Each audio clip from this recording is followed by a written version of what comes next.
ڕۆژنامەیەکی عەرەبی دەنگۆیەک بڵاو دەکاتەوە و ڕای دەگەیەنێت بەشێک لەو هێرش و پەلامارانەی بەم دوایە لە ناوچە جێناکۆکەکان ڕوویانداوە لەلایەن پێشمەرگەوە ئەنجام دراون نەک چەکدارانی داعش.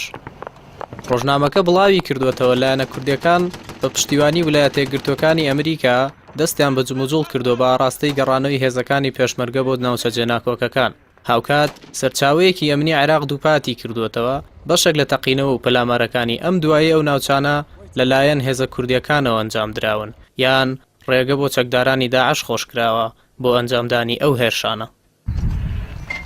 ڕۆژنامەکە لە زاری بەرپرسێکی باڵای عێراقەوە گواستوێتەوە کە جموجوڵی هێزە کوردیەکان و واشنگتۆن بە ئامانجی گەڕانەوەی هێزەکانی پێشمەرگە بۆ ئەو ناوچانە پێشتر لە ژێر دەستی کورتدا بوون و لە 16 تشرینی یەکەمی ساڵی ڕابردوو کەوتنە ژێر دەستی سوپای عێراق و هێزەکانی حەشتی شەعبی.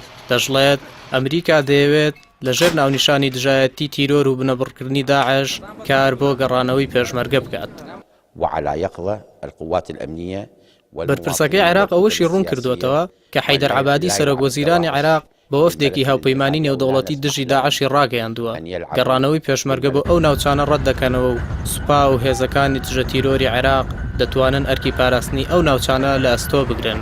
بە وتەی بەرپرسەکە عەبادی ڕەتیشی کردوێتەوە بەشداری بە پێشمەرگە بکات لە پاراستنی ئاسایشی کەرکووک و ناوچەکانی دەوروبەری.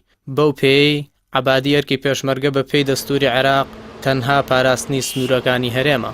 لە بەرامبەردا نووری حەمەعەلی بەرپرسی میحۆری ڕۆژئاوای کەرکووکی هێزەکانی پێشمەرگە بە پەیامی ڕاگەیاند سەرجەم ئەو دەنگۆیانە دوورن لە ڕاستیەوە و ئەوانەی خەریکی بڵاوکردنەوەی ئەو دەنگۆیانن هیچ بەڵگەیەکیان لەبەردەستدا نییە. دەشڵێت پێشمەرگە ساڵی 2003 بۆ پاراستنی ئاسایشی ئەو ناوچانە لە سنوورەکە جێگیر بووە نەک بۆ تێکدانی ئارامی ناوچەکە. نووری حەمەعەلی باسی لەوەش کرد ئەوەی ئێستا ڕوودەدات پەیوەندی بە حکوومەتی بەغداوە هەیە کە ناتوانێت ئاسایشی ئەو ناوچانە بپارێزێت. هاوکات خەڵکی سنوورەکە نایەنەوێت هێزێکی دیکە بە زۆر حکمی بکات.